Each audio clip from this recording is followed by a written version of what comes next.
Fala pessoal, eu sou o Felipe Júnior, criador do mapa do FABR, e hoje vamos falar um pouco do que aconteceu na rodada do fim de semana.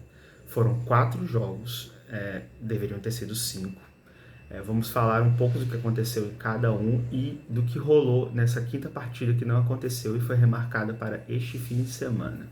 Mas antes de começar, não se esqueça de se inscrever no canal, curtir o vídeo e espalhar para todos os seus amigos. Isso tudo é muito importante para que o canal do Mapa continue crescendo e a gente alcance mais pessoas.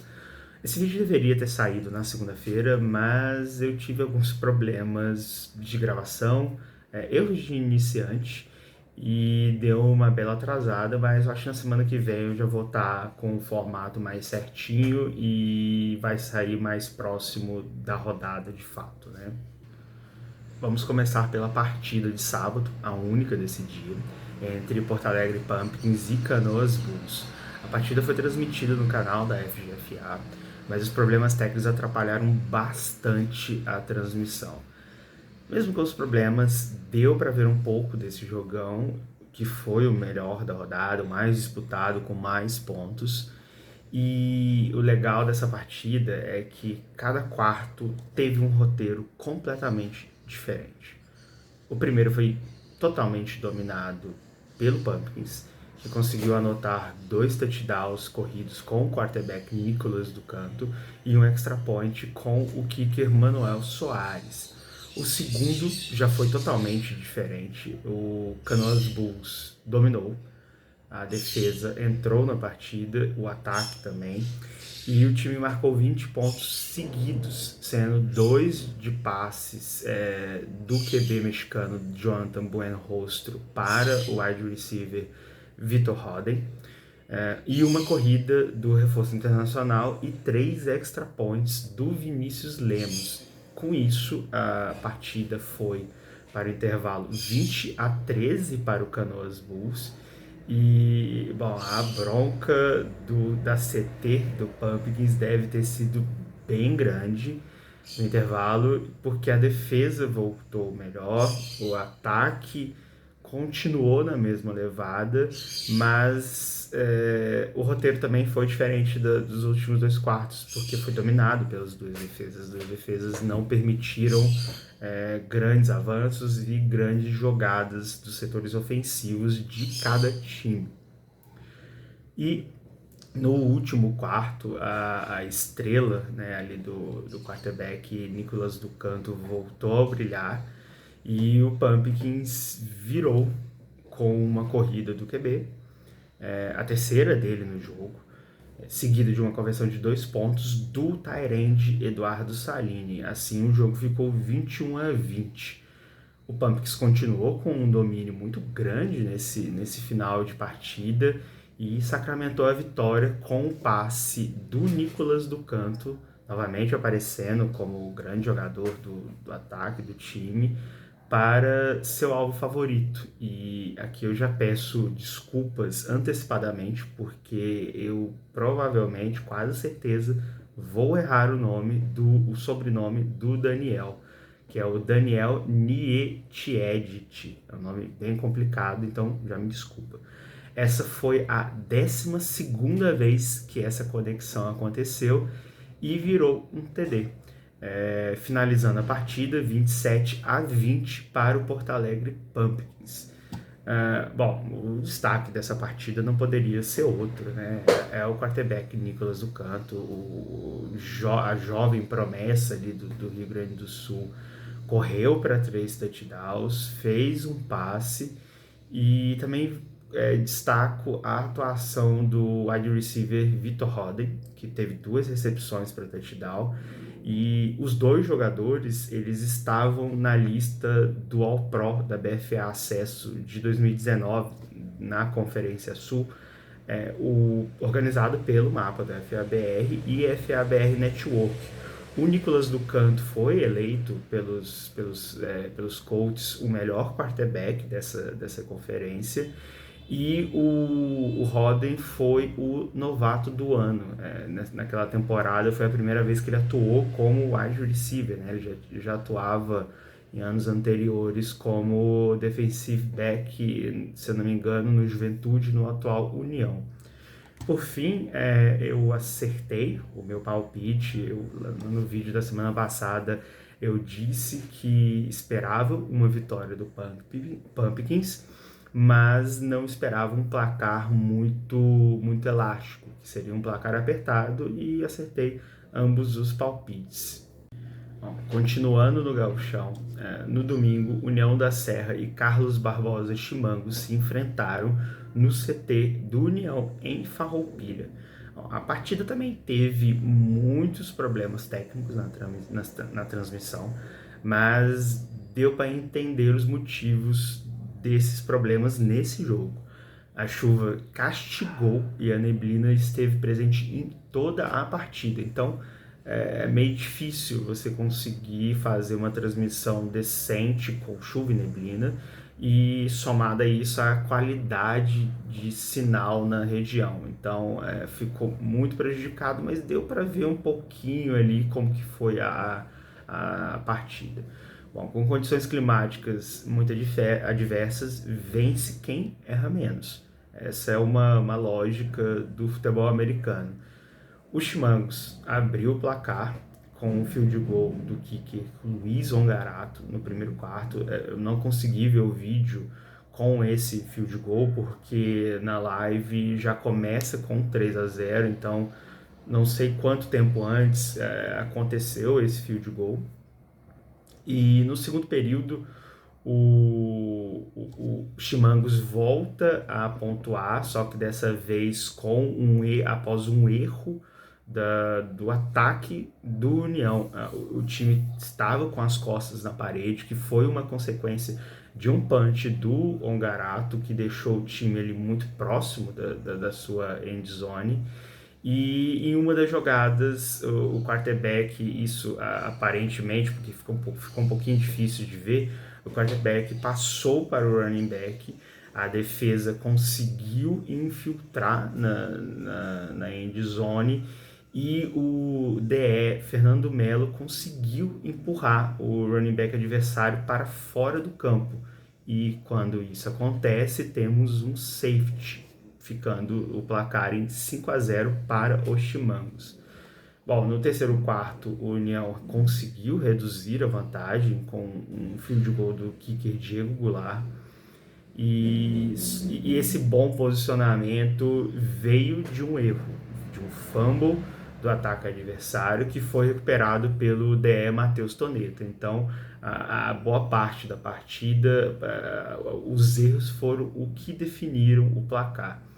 A partir daí, a partida teve uma série de fumbles, duas tentativas de field goals do Chimangos que foram ruins, e a partida ficou por aí, né? O Chimangos conseguiu desenvolver um pouco melhor o seu jogo corrido e conseguiu segurar essa vitória, uma vitória inédita na história do Carlos Barbosa, que até então tinha perdido todas as partidas para o União. E já começa, e isso é uma vitória importante, porque é contra um adversário considerado mais forte, e que provavelmente ele, na contabilidade, conta como uma derrota provável, né? Então, o time começa bem e já bota uma vantagem para conseguir chegar aos playoffs do Gaúcho. E já ia me esquecendo, aqui eu, né, infelizmente não, errei o palpite, porque eu apostei no União, mas não tinha como contar com esse ambiente hostil. E parabéns para o Carlos Barbosa Chimangos, que venceu porque conseguiu errar menos e capitalizar os pontos quando teve as oportunidades. Mudando de estado, no domingo tivemos o kickoff da SPFL Série Diamante, o campeonato estadual de São Paulo. Valles e Ocelotes se enfrentaram e a lógica venceu. Muitos esperavam uma goleada do Valles, mas o placar não me surpreendeu, apesar do domínio total do Valles, seja ofensivo ou defensivo. O elenco do Ocelotes é experiente, duro e não é fácil de enfrentar o time, nunca foi. Mas a única coisa que eu senti falta e que eu esperava ver, né, foi até uma decepção, foi a presença do Derão como QB. Eu vi ele em alguns momentos na sideline, mas o Zankin foi o principal quarterback do time. E isso acho que atrapalhou um pouco a dinâmica do que a gente via muito no Ocelots, né, nos últimos anos. Mas, como é de costume em um jogo do Weilers, foi um Corey Lamorru show. O quarterback que agora também, eu não sei se ele se naturalizou ou se ele tem dupla cidadania, mas agora ele assina como brasileiro, tem CPF. Ele foi o grande destaque da partida, fez 2 passes para touchdowns, um para o João Mendes e outro para o tight end Leonardo Rezende, ambos jogadores que chegaram nessa temporada e vieram do Uberlândia Lobos. O João Mendes é uma jovem promessa que despontou ano passado na MGFL e no Campeonato Candango e já está sendo muito bem aproveitado pelo ataque do Weilers. Bom, o Corey ainda correu para 2 touchdowns, que ele, querendo ou não, ele é um perigo passando e um perigo ainda maior correndo, porque a origem dele é como running back.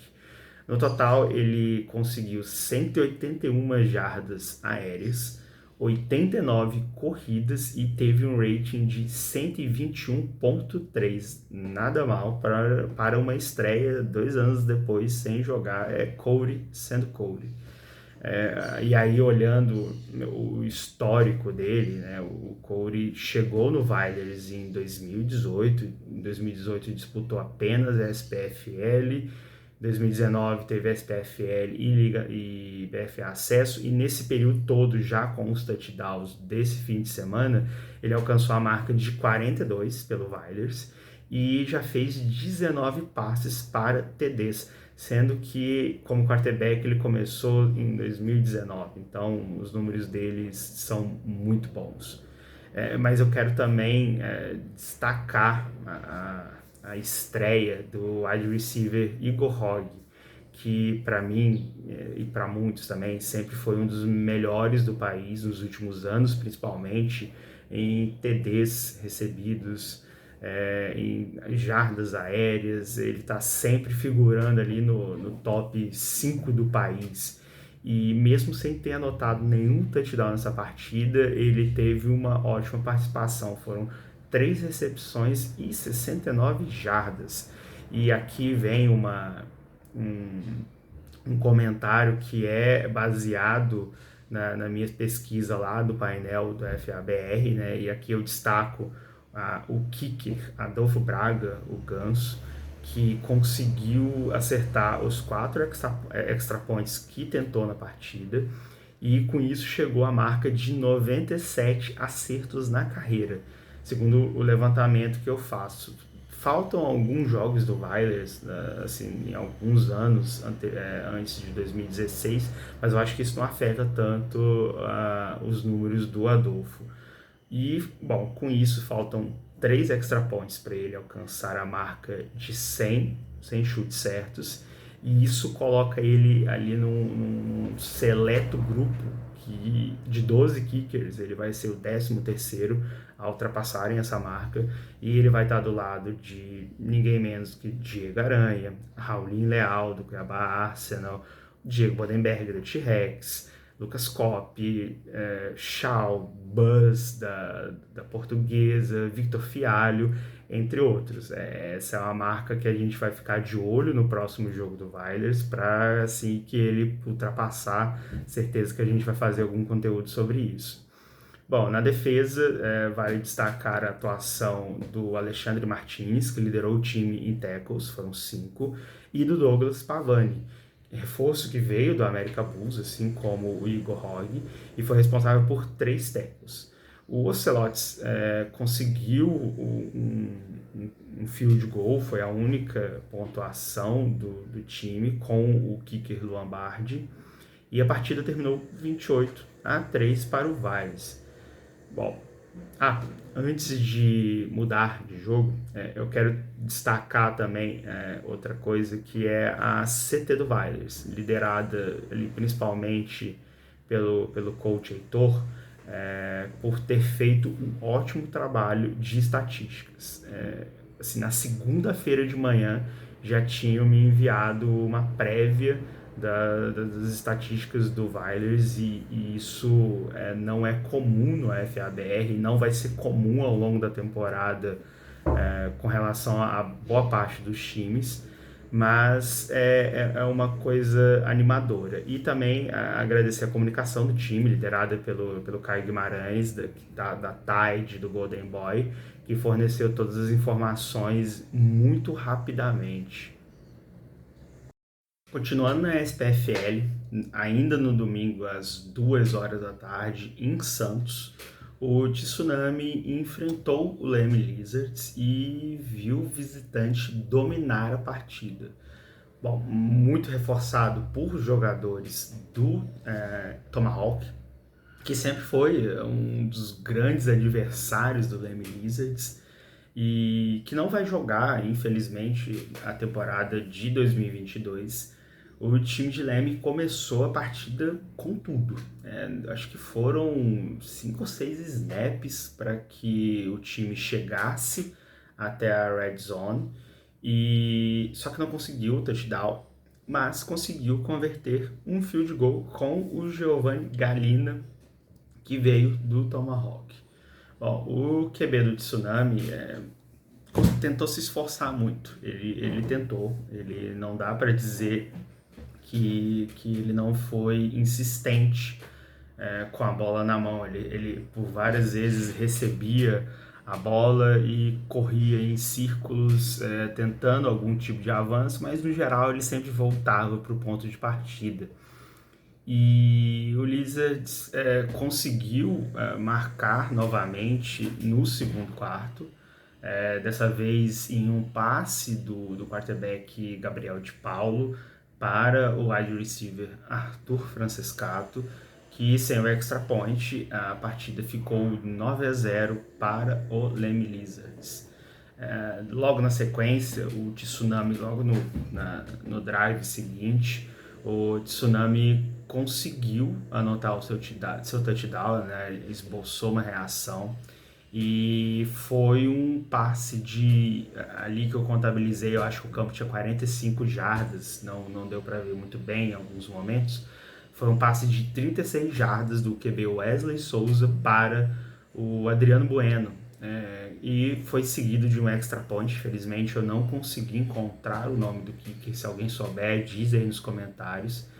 Mas depois disso, o ataque não funcionou, não conseguiu mais boas jogadas e não pontuou mais. A partida, nesse momento, ela foi para o intervalo 9-7 para o Wizards e o time do interior voltou com tudo no terceiro quarto, né? E após, assim, fez drives muito longos, que sem dúvidas cansaram muito a defesa do Santos, principalmente às 2 horas da tarde, jogando em Santos com o sol.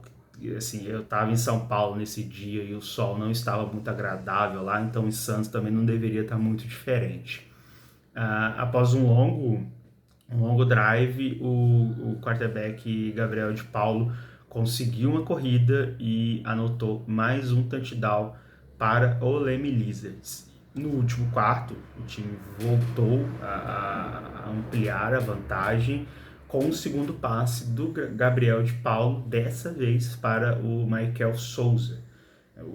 E o Leme ainda, antes do jogo finalizar, ainda teve um field goal, mais um field goal convertido pelo Giovanni Galina, que eles acreditam como Galina 1, porque agora tem o Galina 2, que eu espero que seja irmão dele. Eu até fiquei confuso no começo, como assim Galina 1, Galina 2, mas depois eu vi a escalação e entendi. O Giovanni Galina é o kicker, que é o mais conhecido, que era do Tomahawk, e converteu seu segundo field goal na partida, o que fechou o placar em 27-7 para o Leme Lizards.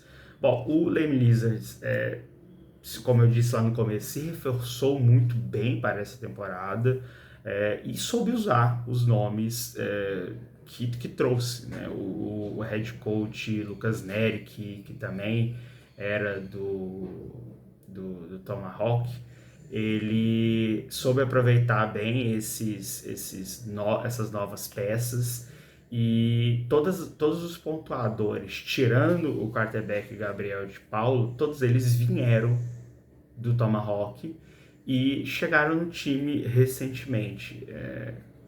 Isso é um bom indício, um bom sinal de que o time pode dar algum trabalho na SPFL para os outros times.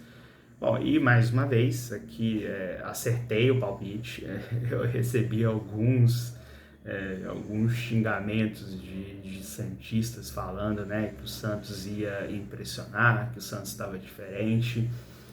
Bom, eu não vi muita diferença com relação aos últimos anos, principalmente com relação a erros. O time errou demais, muitas faltas bobas. Nossa, fazia tempo que eu não via tantas faltas de face mask numa partida só, mas no fim das contas eu estava certo. Bom, no domingo deveria ter acontecido uma terceira partida da SPFL, que seria entre Corinthians Steamrollers e São Paulo Storm, mas alguns problemas aconteceram e a partida foi adiada. Bom, segundo relatos que surgiram ali no momento e estão corretos, segundo relatos do Matheus Pinheiro, jornalista e narrador da ESPN, que também cobre o FABR há muito tempo, a partida entre as duas equipes não poderia acontecer com a presença de torcida. O CT Rei Pelé, ele não tem alvará para receber jogos com torcida. Ele pode receber jogos, tanto que o jogo entre Santos e Leme Lizards foi nesse campo, mas ele não pode receber público. O Santos Futebol Clube não tem alvará para isso e por isso não poderia ter torcida. Bom, o Storm levou alguns familiares como torcida e por isso não aceitou jogar. Algumas pessoas me disseram que era um número pequeno de pessoas, mas independente disso, o acordado era que estava liberado, né? O Santos Tsunami falou que não teve tempo hábil para fazer esse aviso, então por isso acabou acontecendo esse imbróglio. Mas tudo se acertou, muitas pessoas falaram que o Storm merecia um WO, mas o conversado ele nunca sai caro. Então as duas equipes conversaram, a SPFL concordou e a partida vai acontecer no dia 20, às 8 horas da manhã, bem cedo, lá no Centro de Treinamento Touchdown, em Santa Amaro, São Paulo. Então, fiquem ligados, se você não mora em São Paulo e não ia poder ver esse jogo porque era em Santos, agora ele acontecerá em São Paulo. É isso, essa foi a rodada, uma rodada curtinha. Essa próxima rodada já terá um pouco mais de jogos, então vamos ter ainda mais conteúdo para discutir aqui. Eu espero que tenham curtido esse tipo de conteúdo. Me deem dicas de como eu posso fazer algumas coisas, do que eu devo acrescentar aqui como informação. E não se esqueça, curta esse vídeo, se inscreva no canal, espalha para todo mundo que você conhece. Isso tudo é muito importante para o crescimento do canal, para que a gente consiga cada dia mais alcançar mais pessoas. E, bom, volto ao longo da semana com mais novidades, tem muitas novidades por aí. E até lá, tchau, tchau.